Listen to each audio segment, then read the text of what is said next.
Muy bien, Daniel capítulo 2, vamos a leer del verso 1 al 23. Esa es la primera gran división que tiene este pasaje. Eso vamos a mirar, con la ayuda del Señor en esta mañana.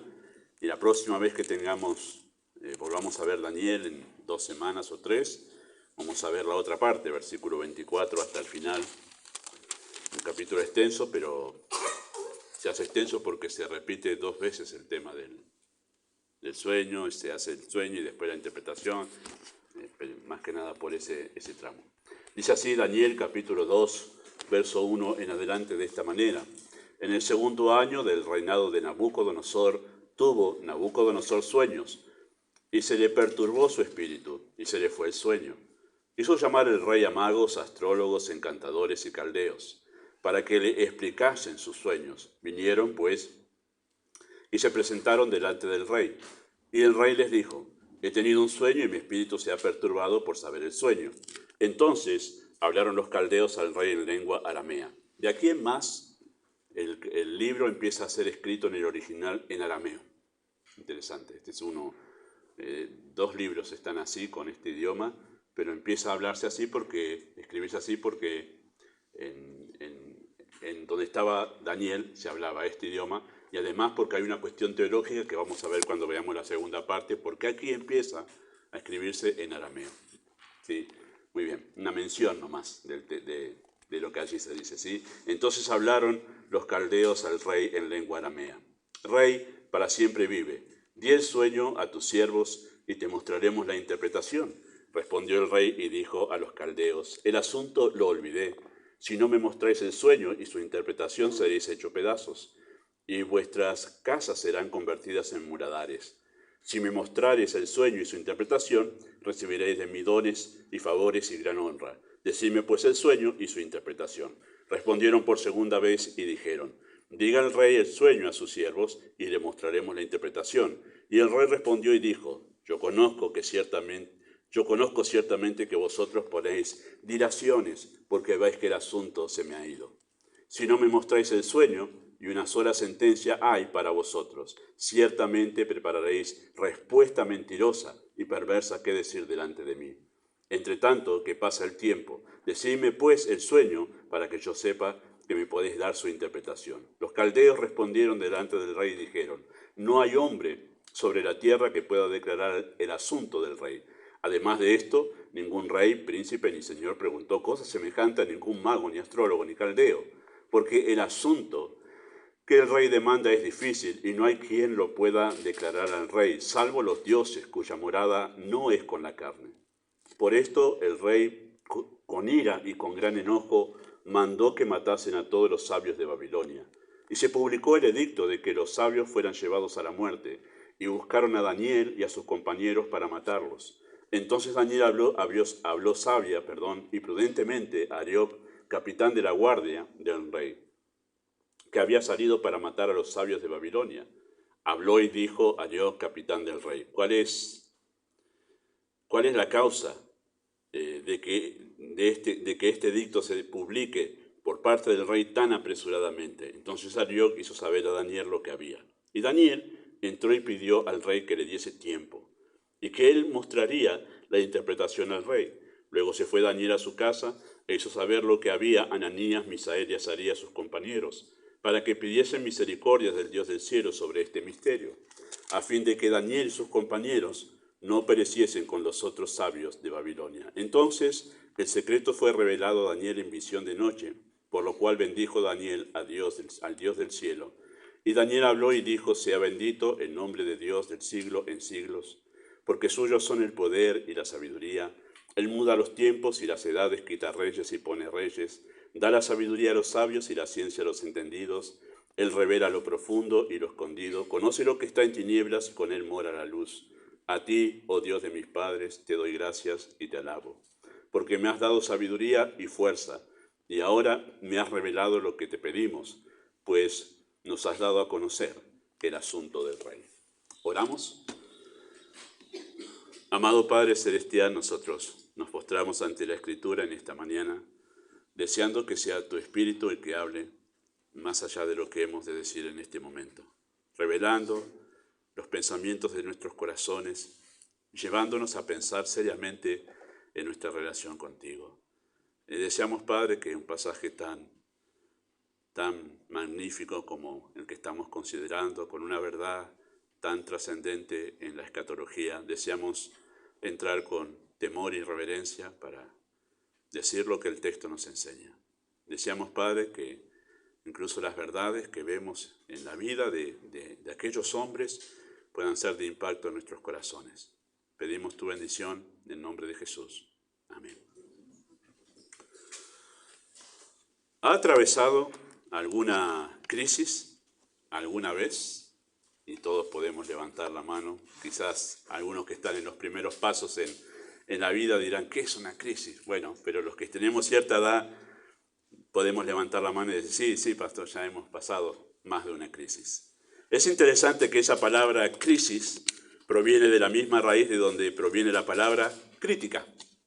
¿Sí? Tener un pensamiento crítico, que tiene que ver con el hecho de que yo estoy escuchando algo y estoy razonando y estoy diciendo, ¿qué está diciendo? Para eso, bueno, eso es tener un pensamiento crítico, que yo estoy razonando a la misma vez que estoy escuchando o viendo algo, ¿sí? Eso es tener un pensamiento crítico. Y la palabra viene de la misma palabra crisis, de la misma raíz donde viene la palabra crisis. Y también de la misma raíz de donde viene la palabra criterio.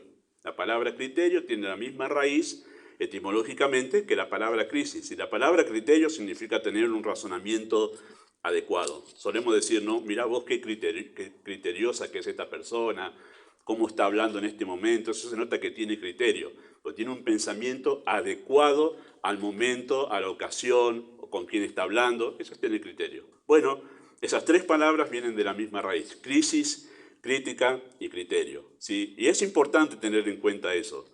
Porque eso nos da una idea de lo que significa una crisis.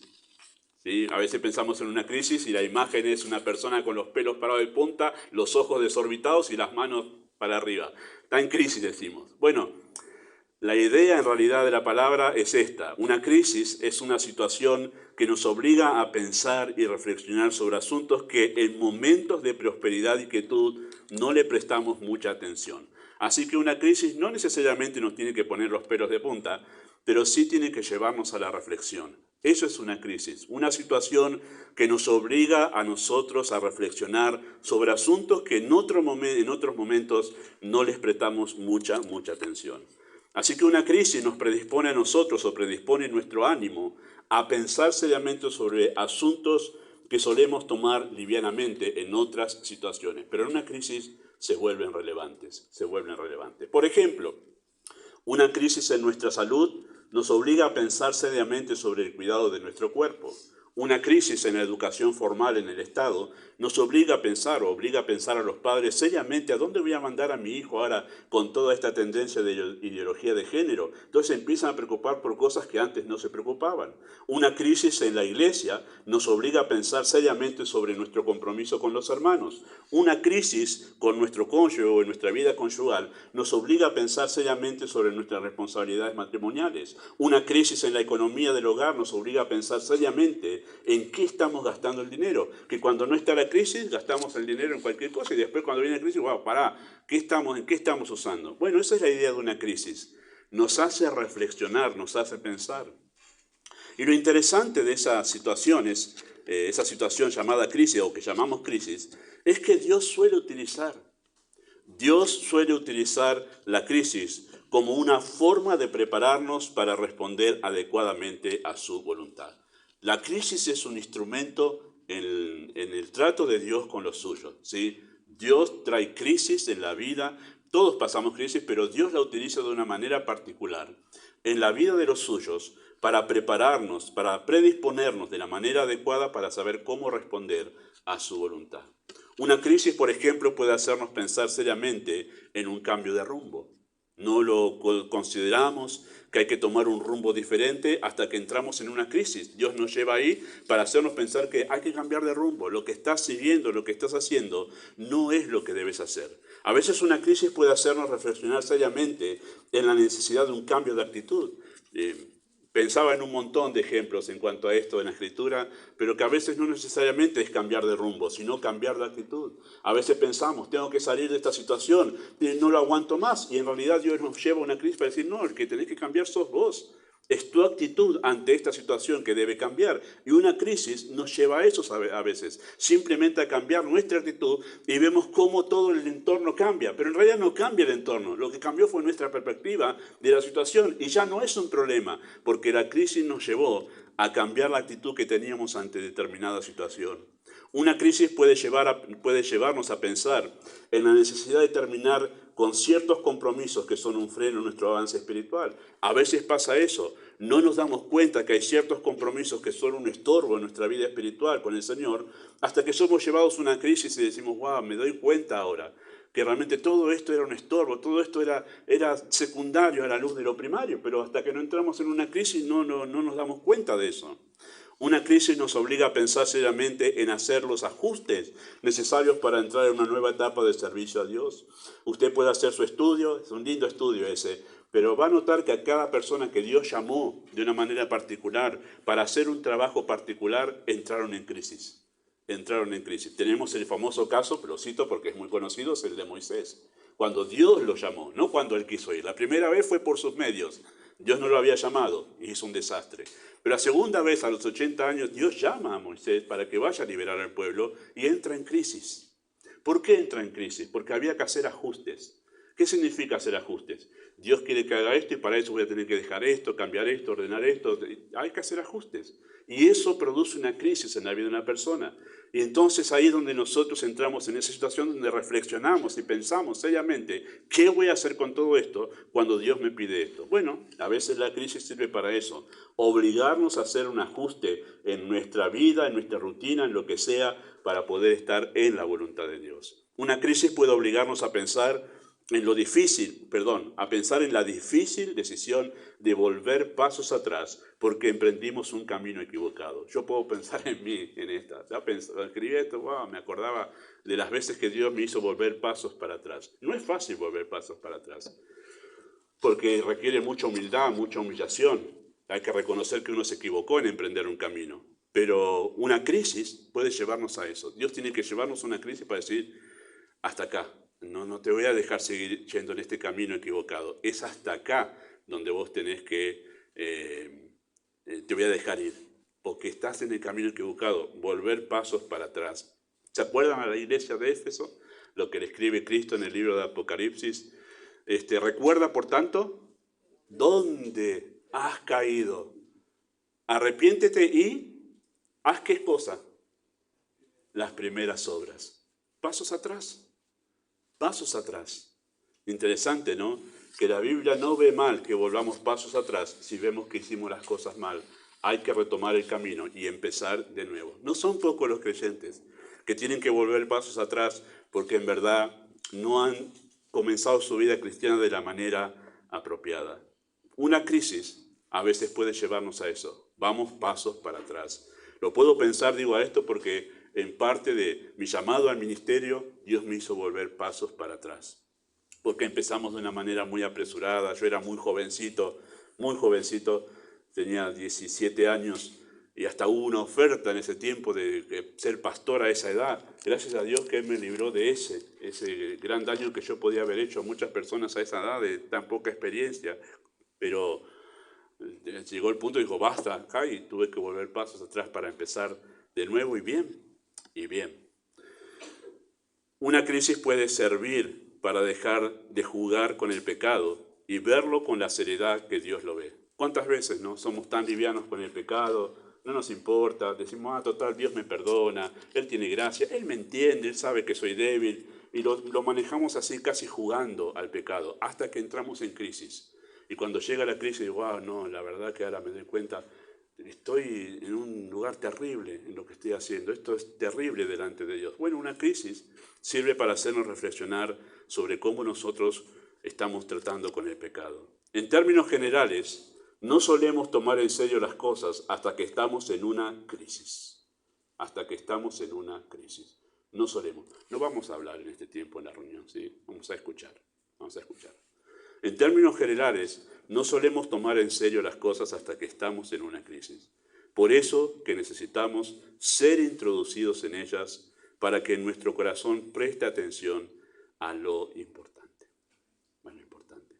Las crisis son usadas en las manos de Dios para que nosotros dejemos de divagar en nuestra mente y en nuestro corazón en cosas que son secundarias y le prestemos atención a lo verdaderamente importante. Por eso, cuando entramos en crisis, nosotros tenemos la tranquilidad que es un instrumento en las manos de Dios. Tenemos la tranquilidad que es un instrumento en las manos de Dios porque Él está queriendo tratar con nuestros corazones. Ahora, no solo Dios utiliza las crisis para que respondamos adecuadamente a su voluntad, sino también Dios utiliza las crisis como una forma de predisponer nuestro corazón para recibir una nueva verdad. ¿Sí? Hay verdades que sabemos de la misma manera que las sabemos, por ejemplo, las tablas de multiplicar. Simplemente es un conocimiento mental, las sabemos de memoria. Hay verdades de la Escritura, del Evangelio, que las sabemos así. De la misma manera que recordamos las tablas de multiplicar, ¿sí? Conocemos nosotros las verdades de la Escritura. Hay conocimientos acerca de Cristo que están en nuestra mente, de la misma manera que está el conocimiento acerca de Cristóbal Colón, por ejemplo. O sea, son datos nada más. Son datos que nosotros simplemente tenemos acerca de Cristo. No conmueven nuestro ser, no afectan nuestras emociones, no mueven nuestra voluntad, ni tampoco cambian nuestra actitud y nuestra perspectiva de la vida. Pero cuando somos introducidos en una crisis, verdades conocidas adquieren un sentir diferente. Las abrazamos como nuestra propia vida, aferrándonos a ellas con pasión y llegamos al punto de decir lo mismo que aquel hombre piadoso llamado Job: de oídas te había oído, pero ahora mis ojos te ven. Sabía todas estas cosas, pero en mi mente nada más, dice Job. Ahora las veo como acá, con mis propios ojos, te veo de una manera diferente, Señor. Ya te conocía, pero ahora te veo diferente. Es otra mi actitud ahora. ¿Quién no ha sido consolado en momentos de crisis con verdades que había escuchado repetidas veces en la iglesia, pero en la crisis esas verdades cobraron vida y se volvieron el aliento que sostuvo nuestra alma en pie? Y después las recordamos. Esas verdades están impresas en nuestro corazón de tal manera que levantamos bandera por esas verdades. Hubo 3 momentos en mi vida espiritual que cambiaron mi relación con el Señor. Uno fue el momento en que me salvó, allá en el año 86, fines del 86, fines del 85, cuando me salvó, y no me olvido más. Está ese momento grabado acá como una película, una pequeña película, está ahí parado en el patio de la casa de mis padres, viendo a la distancia a mi hermano que estaba escuchando el Evangelio por alguien que le estaba predicando, y lo único que recuerdo es estar ahí y escuchar en ese momento 1 de Juan capítulo 5. El que tiene al Hijo tiene la vida, el que no tiene al Hijo no tiene la vida. Eso fue un flechazo de vida que me hizo vivir espiritualmente. Y nunca más me lo olvido, está acá grabado en mi mente. La escena es impresionante. No me acuerdo más nada, pero esa escena está en el corazón. Y me acuerdo estar sentado en la ciudad de Salto, en Uruguay, en un parque, en una crisis muy grande existencial. Una crisis existencial vamos a hablar en un momento, pero es cuando uno dice, ¿qué hago ahora? Y estaba ahí y recibo un mensaje de alguien que me dice, sin saber nada de lo que yo estaba pasando, ¿por qué no te pones a leer a Spurgeon y empezás a conocer acerca de la soberanía de Dios? Y cuando empecé a hacer eso, se abrió un nuevo camino en mi vida acerca del conocimiento de Dios. Eso transformó mi vida espiritual. No fui el mismo después de eso. Y yo estaba en una crisis tremenda. No vamos a entrar en detalle de eso, pero cambió mi vida. Y la otra etapa que cambió mi vida fue en el 2010, donde el Señor me volvió a confirmar que tenía que estar en el ministerio. Pero esos pasajes, esas verdades que Dios usó en esos 3 momentos, están ahí como si hubiesen pasado ayer. Como si fuesen los únicos textos que hay en la Escritura. Queridos hermanos, las crisis nos llevan a eso, a ver verdades que están en la Biblia. No que Dios trae una nueva verdad del cielo que no está en la Biblia, porque Dios no va a hacer eso. Lo que hace es que verdades que las vemos y que las pasamos a veces rápido, se vuelven impresionantes cuando estamos en crisis, porque Dios quiere enseñarnos algo nuevo en el sentido de que nosotros no le prestamos atención a nuestro corazón para cambiar nuestras vidas. Así que a veces las crisis sirven para eso, para tomar en serio verdades y mirarlas de una manera diferente que hasta ahora no las habíamos visto. Así que siendo que las crisis son parte del trato de Dios con los suyos, no podemos evitarlas. Nosotros no podemos evitar entrar en crisis. Dios, quien es el Señor y soberano de las circunstancias, nos va a introducir en las crisis. No las podemos evitar. No hay manera de escapar de las crisis. Son parte del trato de Dios con los suyos. No podemos evitarla, pero sí debemos saber cómo enfrentarlas. Y nuestro texto es apropiado para reflexionar sobre algunas pautas a tener en cuenta para saber cómo enfrentar las crisis. ¿Sí? Ahí tenemos dos personas o dos grupos de personas. ¿Sí? Vamos a hacer un acento en Nabucodonosor y en Daniel en sus amigos. Nabucodonosor, por su lado, entró en crisis y Daniel y sus amigos estaban atravesando una crisis. La manera en que ellos actuaron en ese momento nos sirve a nosotros para sentar pautas, para saber cómo enfrentar esos momentos en la vida espiritual que serán inevitables. Y vamos a hacer este preámbulo a la verdad, en realidad, del texto. ¿Cuál es la verdad del texto? Hay una verdad teológica, escatológica, que es la segunda parte, que es ¿qué le reveló Dios a Nabucodonosor? Es impresionante lo que encontramos allí, porque hasta ahora eso nunca había sido dicho. Eso es revelación. Dios cuenta algo que hasta ahora nadie lo dijo, algo de su obrar. Y acá es revelado, es contado, eso es una revelación.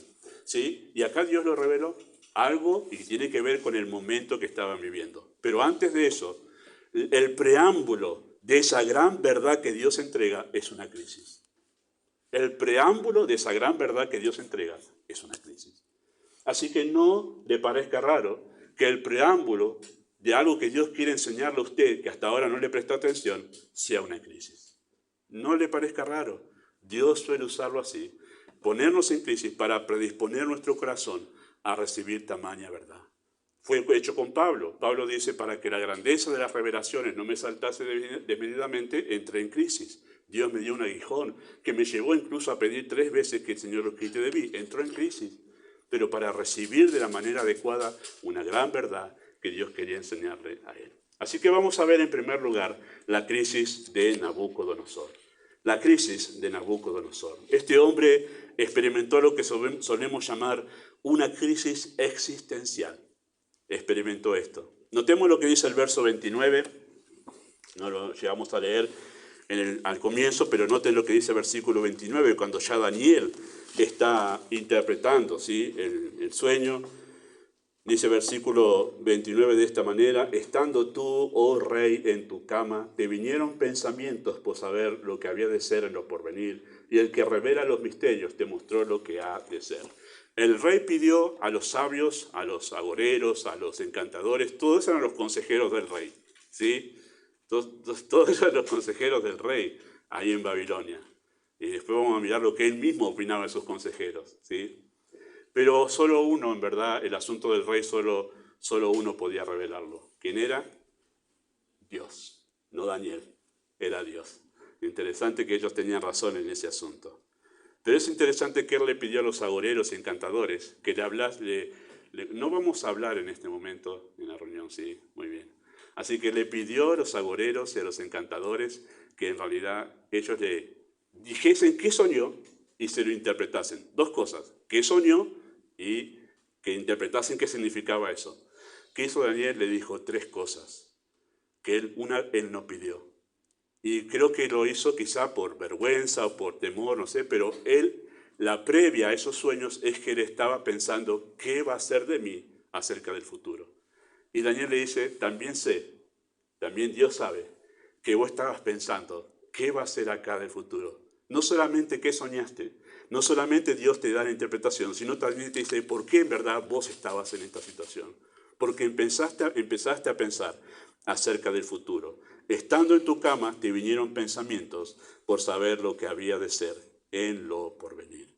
Muy probablemente Nabucodonosor ya había alcanzado el dominio de todos los territorios que en ese momento comprendían los reinos del mundo. Recuerden que esto era un imperio. Nabucodonosor gran general. Su padre murió mientras él estaba llegando a conquistar Jerusalén, así que subió al trono mientras él estaba en guerra todavía. Y probablemente ya había alcanzado todos los territorios a conquistar en ese momento en el mundo conocido. Y ya no había más territorios por conquistar, así que ahora ya no tiene que salir a la guerra. Ahora que no tiene más meta precisa hacia el futuro próximo, se plantea, ¿y ahora qué? ¿Y ahora qué? Conquistar era lo de él. Era un gran guerrero. Conquistar, ampliar el territorio. ¿Y ahora qué? No sería raro en verdad que haya entrado en esa crisis existencial de saber sobre el porvenir, porque ahora lo que le mantenía, el motor que mantenía su ánimo vivo, ya no está más. Ya conquisté todo. ¿Y ahora qué? ¿Y ahora qué? Así que es común, queridos hermanos, que las personas entren en una crisis existencial cuando una etapa de sus vidas se termina, ya sea como parte de un proceso natural o como parte de eventos inesperados. ¿Sí? Digo como parte de un proceso natural porque todos experimentamos algún tipo de crisis, por ejemplo, cuando los chicos pasan de la primaria a la secundaria, o cuando pasan de la secundaria al ciclo facultativo. En la crisis ahí se hace más notoria. ¿Qué voy a hacer de mi vida? ¿Trabajo, estudio, sigo estudiando? Es una crisis existencial. Pero más se nota esa crisis existencial cuando las personas pasamos de etapas generacionales, ¿sí? de ser niño a ser adolescente, de ser adolescente a ser joven adulto, y después de ser joven a ser un adulto. Todo eso representa una crisis. Por eso se habla de la famosa crisis de los 40, ¿sí? que es real. A veces algunos se dan cuenta y otros no que están en crisis, pero entran a esa edad y no quieren entrar a ser adultos ya con canas. ¿Sí? Por eso a los 40 los hombres empiezan a usar ropa de jovencitos, se empiezan a tener el pelo, porque es resistencia, es una crisis que lleva a la resistencia a decir ya soy grande. Produce una crisis. El proceso natural produce una crisis. Por eso algunos matrimonios jovencitos están casados pero quieren seguir actuando como adolescentes. No, ya estás casado, ahora comportate como adulto. Por eso es que nosotros no tenemos en la reunión de adolescentes más que los que lideran, jóvenes casados. No, ya estás casado, es otra etapa en tu vida. ¿Sí? Bueno, se da por el proceso natural. O a veces esa crisis existencial sucede por eventos inesperados. Un trabajo que se pierde, unos estudios frustrados, ¿no? Empezó una carrera y de repente se dio cuenta que no rindió bien, se frustra, perdió todo el año, ¿y ahora qué? ¿Y ahora qué? Un trabajo que se pierde, muchos años en la misma empresa, y de repente, sin pensarlo, perdió el trabajo. ¿Y ahora qué? ¿Y ahora qué? Así que la crisis existencial puede venir por ese lado. O de repente la muerte repentina de algún ser querido nos vuelve a replantear, ¿y ahora qué? No esperábamos que fulano, que mengana, partiese a tan temprana edad. ¿Y ahora qué? ¿Y ahora qué? La partida de algún familiar, algún conocido, algún amigo que se va y se muda a otro lugar donde no puedo verlo. ¿Y ahora? ¿Y ahora qué? La crisis existencial. De una forma u otra comenzamos a preguntarnos ¿y ahora qué? Y así le pasó al rey Nabucodonosor.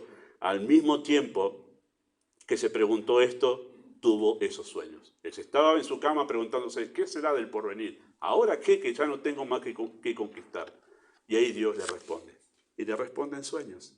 Vamos a decir la próxima vez que estemos en Daniel, ¿por qué Dios le dio esto a Nabucodonosor? Porque si usted y yo, seamos sinceros, tendríamos que elegir. Dios nos dice, mira, tengo la revelación de cómo sigue el transcurso de la historia humana de acá hasta que venga Cristo. ¡Wow! ¿Y a quién se lo damos? Daniel está entre los candidatos. Y Dios lo puso en Nabucodonosor, un rey impío. ¿Por qué? Bueno, respondemos eso la próxima vez. Pero Dios le respondió.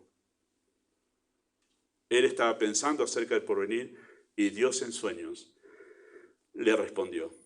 Los estudiosos del idioma original, ahí cuando dice que tuvo sueños, sí, versículo 1, en el segundo año del reinado de Nabucodonosor, tuvo Nabucodonosor sueños, no un sueño, sino sueños, plural, sí.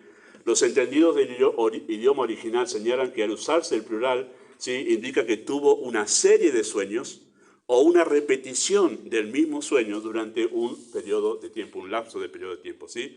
Así que no fue una noche, parece ser, sino fue varios días que él estuvo con esto soñando. Estaba reflexionando y varias veces soñó este sueño o una serie de sueños durante varios días.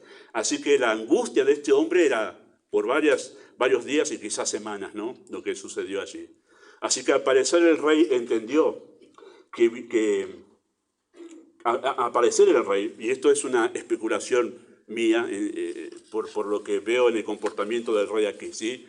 Al parecer el rey entendió que esos sueños vinieron como respuesta a su interrogante y lo que vio en esos sueños lo dejó emocionalmente golpeado. El texto en hebreo, cuando él habla allí en versículo 1 que dice que se perturbó su espíritu, literalmente se sintió golpeado internamente, como que fue un shock emocional lo que él tuvo en ese momento al ver ese sueño, ¿sí?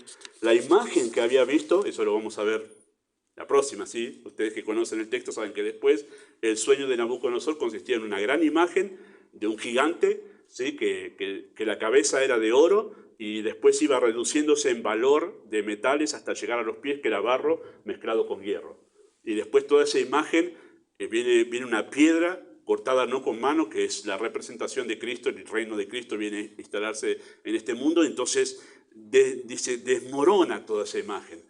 Y la desmorona de tal manera que la desmorona como si uno estuviera empujando unos yuyos. Esa es la idea. Cayó, pero se desplomó todo, se derrumbó todo, ¿sí? Así que esa imagen que había visto Nabucodonosor terminaba siendo desmenuzada como un simple yuyo. Así que probablemente, y eso es lo que especulo, probablemente el rey se vio o vio allí en la imagen su propio rostro en la cabeza de aquella imagen.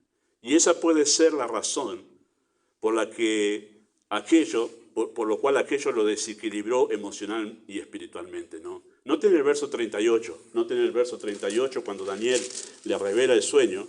En el verso 38 dice de esta manera, dice, y donde quiera que habiten los hijos de los hombres, bestias del campo y aves del cielo, Él los ha entregado en tu mano y te ha dado el dominio sobre todo. Tú eres aquella cabeza de oro. Le está interpretando el sueño ya. Le está diciendo a qué consistía esa imagen. Y dice, esa imagen, arriba, la cabeza de esa imagen, eres tú. Es tu reino, es tu imperio. Así que es muy probable que esa cabeza haya tenido el rostro de Nabucodonosor. Es muy probable que eso haya sido. Y es muy probable que ese shock que sufrió es porque se vio ahí. Pero peor, eso que está mi cara ahí, después todo eso termina desmoronándose. Hay un shock que él sufre allí al ver ese sueño, al ver esa imagen, ¿sí? de ese gigante cuya cabeza era él mismo. Y esta puede ser la explicación de tanta ansiedad por saber la interpretación. También puede ser la razón por la que no dijo lo que había soñado. ¿Han notado allí en lo que leemos nosotros que cuando le dice a los sabios, le dice, interprétenme? Bueno, rey, decinos qué soñaste y te vamos a dar la interpretación. Ah, y lo olvidé. Yo lo hago en ese tono porque digo, tan impactante fue el sueño, ¿cómo que te olvidaste? ¿Cómo que te olvidaste? Me da la impresión entonces que muy probablemente el rey estaba mintiéndole a los agoreros aquí. Por dos razones, por lo impactante que era el sueño y además porque después él dice, ustedes, yo los conozco, son unos mentirosos, ustedes van a estar engañándome. Así que vamos, el asunto es tan serio que yo no les voy a decir, díganmelo si ustedes son buenos en lo suyo, díganme qué soñé. El asunto es ese, el asunto es la razón por la cual no lo había dicho allí, ¿sí? Y la ansiedad por la cual quería saber la interpretación de esto. No lo dijo y no dijo lo que había soñado por vergüenza o por temor a que esto, de ver su propia imagen siendo desmenuzada, terminasen por desestabilizar su gobierno. Y no sería nada fuera de lugar pensar eso. Ese soy yo, cabeza de oro, mi imperio, un imperio de oro. Si yo le digo a estos muchachos que yo lo que terminó ese sueño es que la imagen se desmoronó todo, ¿qué les voy a estar dando idea? De que este imperio no se viene abajo después. Todo el esplendor de la Gran Babilonia se va a venir abajo. ¿Y qué van a estar especulando estos? Guarda, muchachos, este rey tiene los días contados. Y puede suceder como un golpe de Estado. No sería nada extraño que un rey pensase eso, ¿sí? Así que en la crisis, este rey buscó consejo en personas que tenían reputación dudosa. Dice versículo 8, yo conozco que ponéis dilaciones. Y en versículo 9 dice, ciertamente preparáis respuesta mentirosa y perversa. Interesante que los conocía. Así que ya le habían mentido varias veces. Yo ya los conozco, ustedes me van a decir cualquiera. Ese es el asunto, ¿sí? Buscó en su crisis consejo en las personas que tenían reputación dudosa. Uno puede decir, bueno, no había nadie más ahí. Bueno, estaba Daniel y sus amigos. Y ya habían estado delante del rey. Y ya habían dado testimonio que eran 10 veces mejores que los sabios. Podía haber ido a ellos a buscarlo, pero fue a las personas equivocadas. Y la crisis lo superó. Lo superó tanto que terminó por tomar una decisión abrupta o quizás estratégica. Ya que nadie sabe lo que yo vi, no quiero que nadie llegue a saberlo. Por eso puso el asunto en una forma imposible de resolver, ¿no? Quizás estaba pensando estratégicamente. Porque, especulo yo, poniéndome en escena, el rey diciendo, si esto se sabe, vamos a ver si lo saben. Si no lo saben, liquidemos a todos los que por ahí quieren saberlo. Y nadie va a ver que esa imagen se desmoronó completamente. La decisión abrupta fue matar a todos, ¿no? Obviamente este es el ejemplo de la manera en que no debemos reaccionar ante las crisis.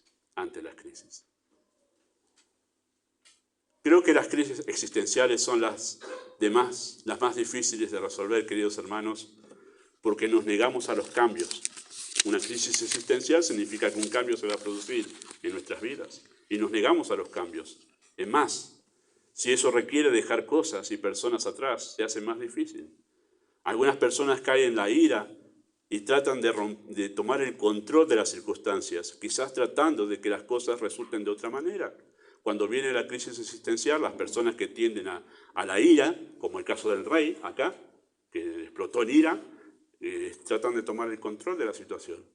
Ven que entran en crisis, las circunstancias van en un sentido que no esperaba y tratan de hacer lo posible para que eso no suceda.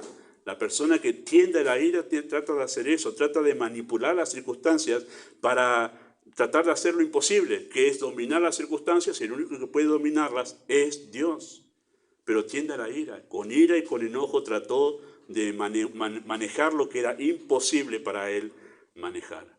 Pero ante una crisis, otros caen en depresión y se hunden en un mar de autoconmiseración, quedándose estancados en un círculo vicioso de pensamientos negativos que pueden llevarlos al suicidio. Están aquellos que quieren manejar la situación y están aquellos que en crisis se hunden en depresión.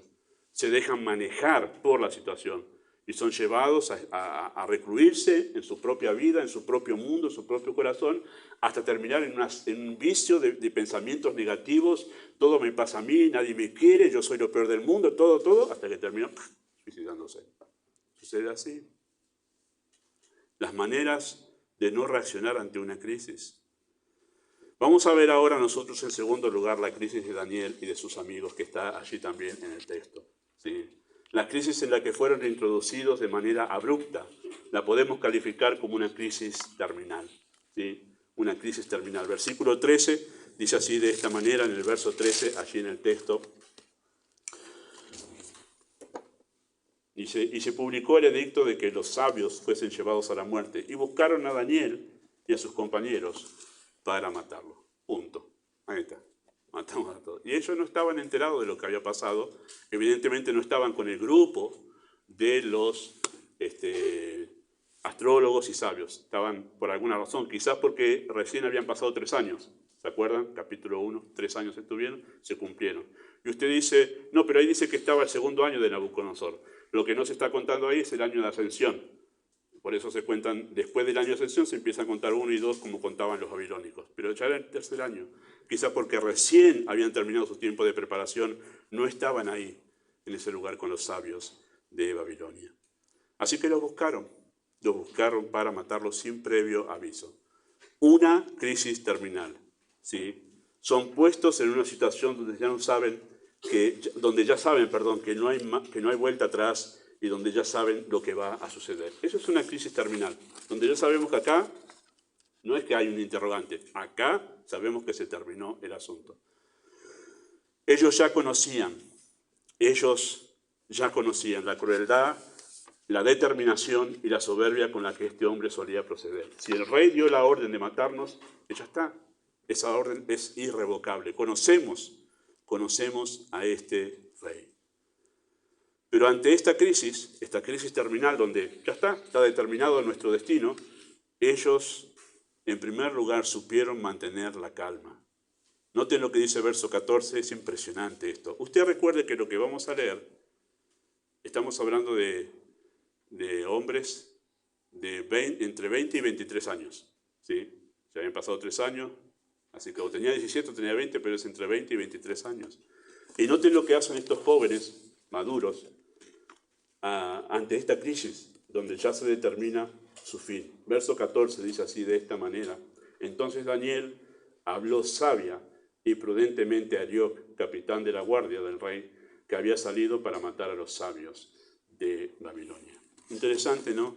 Habló sabia y prudentemente. En los conocedores del idioma original dice que habló palabras agradables, palabras que sabía que iban a ser bien recibidas. Buscó las palabras, Daniel, para hablar de una manera tal que no fuese chocante con el que había venido a matarlos, ¿no? El soldado que mandó Nabucodonosor, el jefe allí, Arioc, para matarlo. Interesante. Supieron mantener la calma. ¿Cómo sabemos que alguien está en calma? ¿Por qué? Bueno, porque habla de una manera tal que se nota que está en calma. ¿Cómo hablamos? Como hablamos nos damos cuenta nosotros que la persona está en calma. ¿Y qué decimos cuando hablamos en los momentos de crisis? Nos damos cuenta si alguien está en calma o no. ¿Sí?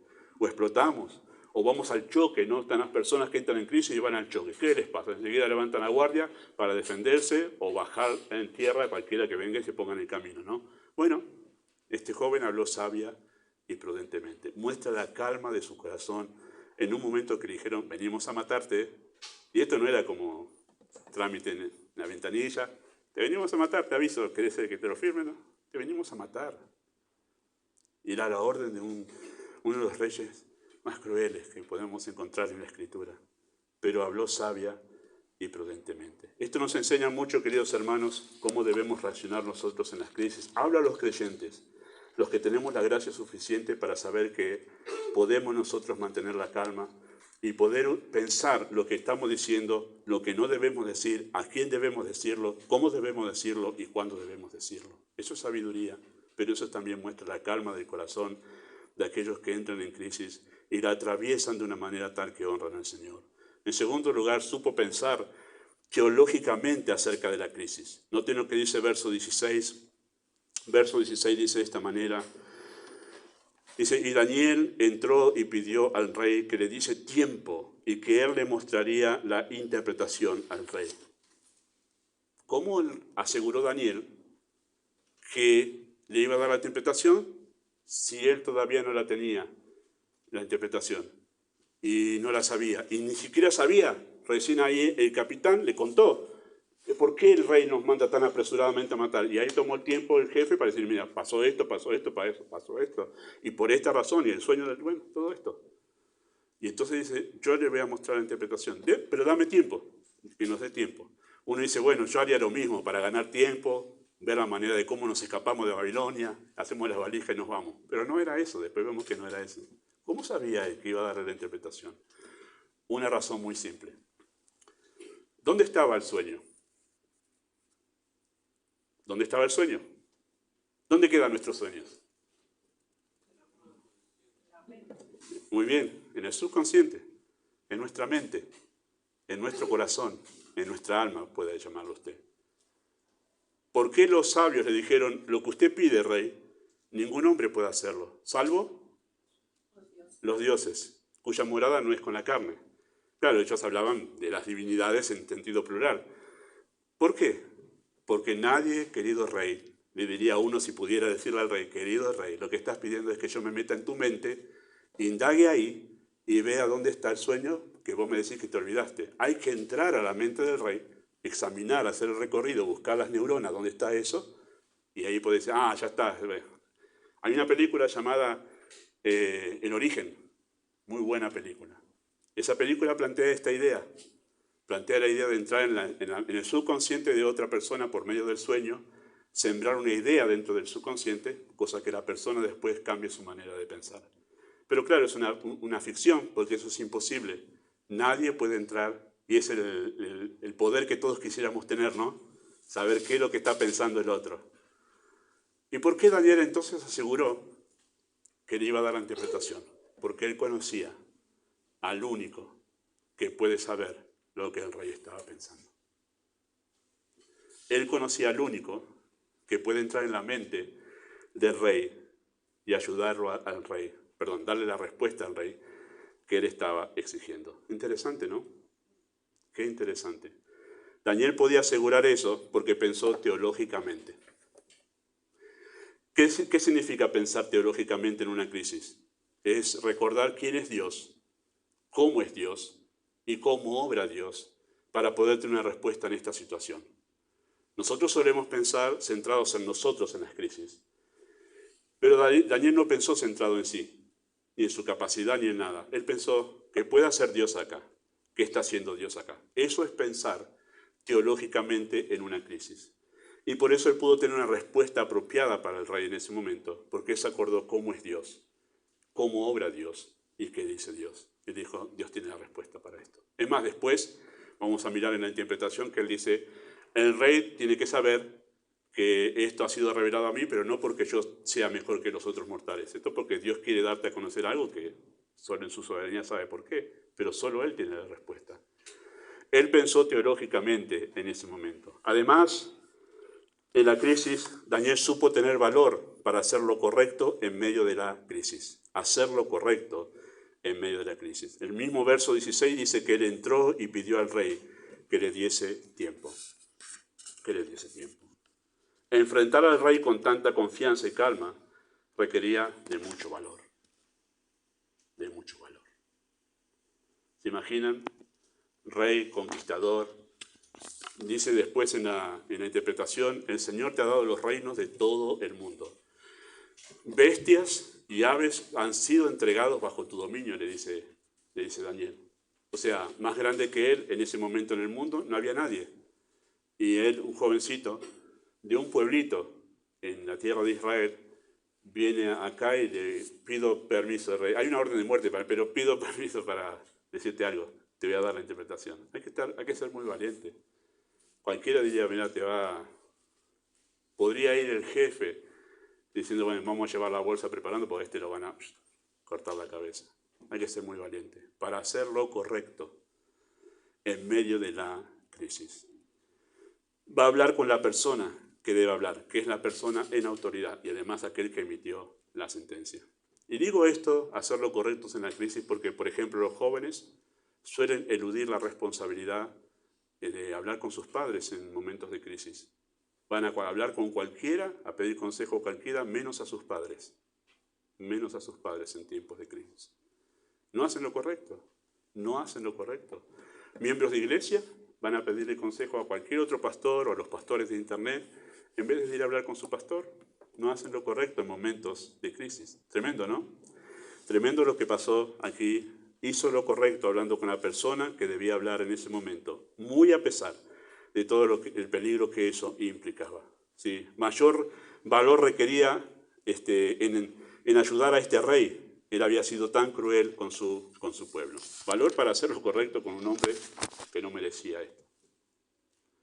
Daniel puede haber dicho, yo sé que Dios puede, pero ese no se merece esto.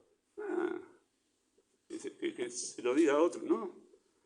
Él tuvo un corazón muy amoroso ahí, muy tierno, para poder darle la respuesta a un hombre que no merecía nada de respuesta en este asunto. Vamos a ver la próxima vez la gracia de Dios aún con nosotros en este asunto. Pero había un corazón allí de hacer lo correcto en medio de la crisis. ¿Sabe lo que hacemos nosotros mayormente pensando en la tendencia común de nuestro corazón? En medio de la crisis como que nos tomamos una licencia para decir, ahora no lo correcto, ahora estoy en un problema, no me hables de qué es correcto, porque ahora tengo un problema y tengo que salir. Y es el momento para hacer lo correcto justamente ahí. Porque no hacer lo correcto sería hundirnos más en la crisis. Y lo importante es que en la crisis él pidió misericordia de Dios. Son los versículos más preciosos que tenemos en este capítulo, versos 17 y 18. Dice así: luego Daniel fue a su casa e hizo saber lo que había a Ananías, Misael, Azarías y sus compañeros, para que pidiesen misericordias del Dios del cielo sobre este misterio, a fin de que Daniel y sus compañeros no pereciesen con los sabios de Babilonia. Bueno, fue a sus compañeros a orar en medio de la crisis. Fue a orar, tomar tiempo para orar. ¿A pedir qué cosa? Oh, sí, Señor, yo decreto que me des el sueño. No decretó nada. Fue a pedir misericordias del Dios del cielo. No fue a exigirle a Dios nada, sino fue con un corazón humillado a pedir misericordia de Dios que revele este misterio del Rey. No fue con insolencia ante la presencia del Dios Santo, sino fue con humildad con sus compañeros para orar. Me hace pensar en ese momento en que Pedro está encarcelado, y dice que la iglesia hacía oración por Pedro. Interesante que la iglesia hacía oración por Pedro, esto es Hechos capítulo 12. Pedro es liberado de la cárcel de una manera maravillosa, y Pedro, ¿a dónde va? Con la iglesia, donde estaba orando la iglesia. Interesante, ¿no? Pero interesante que Pedro golpea la puerta, la muchacha le abre la puerta y no cree que es Pedro. O sea, estaban orando para que Pedro sea liberado, pero Pedro es liberado y no creen que sea Pedro. Una cosa rara ahí, ¿no? Tremendo. Me hace acordar esto. Fue a orar con sus compañeros por esta crisis. Y es interesante que en la crisis él tuvo tiempo o separó tiempo para adorar a Dios, 19 al 23. Entonces el secreto fue revelado a Daniel en visión de noche, por lo cual bendijo al Dios del cielo. Y todo lo que dice ahí es todo lo que había visto en la revelación, que es lo que después se va a explayar cuando le interpreta al rey el sueño. Y lo que vamos a ver ahí es que en realidad Dios ha diseñado la historia humana de tal manera que pueda ser el camino a través del cual se desarrolla el plan de la redención. O sea, Dios es el diseñador de la historia humana. La historia humana no es el resultado de eventos inesperados y casuales. La historia humana es el resultado de un plan que Dios diseñó para que el plan de la redención se vaya desarrollando. Y lo muestra cómo los reinos se van a ir sucediendo hasta que llegue el reino de Cristo. Eso es lo que vio ahí. Y cuando Daniel supo esto, no dijeron con sus amigos: ya está, ya encontré la respuesta. Dale, corre rápido, porque no. Dice que tomaron tiempo para adorar a Dios. ¿Vieron esa revelación de entender ahora qué es lo que Dios quería hablarle? Te adoramos, Señor. Adoraron a Dios. Y voy a decirles algo más, ténganme este segundo de paciencia. Voy a decirles más lo que significaba para Daniel haber visto eso. ¿Cuántos años iban a estar ellos cautivos en Babilonia? 70. La esperanza de todo judío era: Juan, pasen 70 años y vamos a volver. Y ellos tenían promesas de que en verdad Israel iba a ser la nación líder mundialmente. Va a venir el Mesías y vamos a gobernar en el mundo. Todo judío estaba esperando eso, que por fin Dios traiga sus promesas que había dado por medio de sus profetas, de que vamos a ser el reino mundial y cuando venga el Mesías vamos a tener el reino verdadero, el que va a gobernar en todo el mundo. Esperaban eso. En esta visión, Daniel ve que se terminan los 70 años del reinado de Nabucodonosor y viene otro imperio, y después otro imperio, y después otro imperio, hasta que llega recién el Mesías. Y el corazón de Daniel se podía haber desmoronado diciendo: no son 70 años, ni siquiera lo vamos a ver, ni siquiera en nuestra vida acá no vamos a ver al Mesías. Todavía falta, porque el plan de Dios es que vengan 3 imperios más aparte de este. Y se podía haber desmoronado. Y yo: no, muchachos, no es ahora. No tiene sentido, pero no hizo eso. Alabó a Dios por su plan maravilloso hasta que llegue el Mesías. Halló paz en las palabras de Dios, aunque a él en ese momento no le beneficiaba nada. Pero saber la palabra de Dios, la voluntad de Dios, le trajo completa paz y lo llevó a adorar a Dios. No siempre, queridos hermanos, que estamos en crisis, no siempre las cosas van a terminar como nosotros deseamos, pero sí van a terminar como Dios desea. Y eso debe llevarnos a nosotros a decir: te alabamos, Padre, te alabamos, Señor. ¿Se acuerda de Job? Un hombre acostumbrado a adorar a Dios. Alguien ha dicho, enseñando este pasaje, que uno reacciona en las crisis como está acostumbrado a reaccionar en su vida diaria. Y lo interesante es que, en el caso de Job, Dice que él todos los días ofrecía adoración a Dios por sus hijos. Y cuando vino la crisis, ¿qué dijo Job? Jehová dio, Jehová quitó. Sea el nombre de Jehová bendito. Y adoró. Y adoró. Si no estás acostumbrado a adorar a Dios en la tranquilidad de tu vida, muy difícilmente adores a Dios en las crisis. Acostúmbrate a adorar a Dios siempre. Y cuando llegue la crisis, vas a hacerlo aún más enfática y profundamente. Por eso en las crisis no tendemos a adorar a Dios, sino a preocuparnos, a quejarnos, a angustiarnos, porque nosotros no estamos acostumbrados a eso en nuestras vidas. Y es interesante que esa adoración fue dada antes de encontrarse con Nabucodonosor. Ella sabía ahora, a Nabucodonosor, ¿qué le tengo que decir? Su reino es espléndido, tú eres esa cabeza de oro, maravilloso, pero ¿sabes qué? Va a venir otra nación, va a dar término a tu reino. Va a venir otro y van a terminar con tu reino. No va a quedar nada de lo tuyo. Y tal manera que después va a venir Cristo y todos los reinos, los imperios del mundo van a terminar. ¿Cómo pensaría alguien cómo va a reaccionar este rey ante esto? Yo esperaba que me dijeses algo positivo, algo que del Evangelio de la prosperidad, que todo me va a ir bien, no, tu reino va a terminar. Hay algo mucho mejor que tu reino, lo vamos a ver la próxima. Mucho mejor que tu imperio, Nabucodonosor, y es Cristo. Pero Daniel, aún sin saber cómo iba a reaccionar Nabucodonosor, adora a Dios. Adora a Dios. Porque su corazón está en paz, más allá de cómo resulten las circunstancias en esta crisis. Y permítame terminar con lo que es evidente en este texto, aunque no tiene que ver con la crisis. Lo que parecía ser un fin trágico para Daniel era el camino elegido para colocar a Daniel y a sus amigos en un lugar de influencia. Todavía no tenían un puesto en el gobierno, pero llegaron y le golpearon la puerta a Daniel para decir, te venimos a matar. Y toda esta circunstancia termina el capítulo, lo vamos a ver la próxima vez, con Daniel siendo puesto como gobernador y como el principal de todos los gobernadores en Babilonia. Y él aprovechó y dijo, rey, que mis amigos sean mis consejeros, que trabajen conmigo en la administración del gobierno. Hermanos, no nos alteremos apresuradamente con las crisis que Dios nos introduce pensando que todo se terminó ya. Probablemente sea el camino para algo que nosotros no imaginamos, pero que ya está en la voluntad de Dios trazado. Una crisis puede terminar, sin duda alguna, llevándonos a un lugar donde Dios dice, ahí quiero que estés sirviéndome. Amado Dios, nosotros oramos en tu presencia.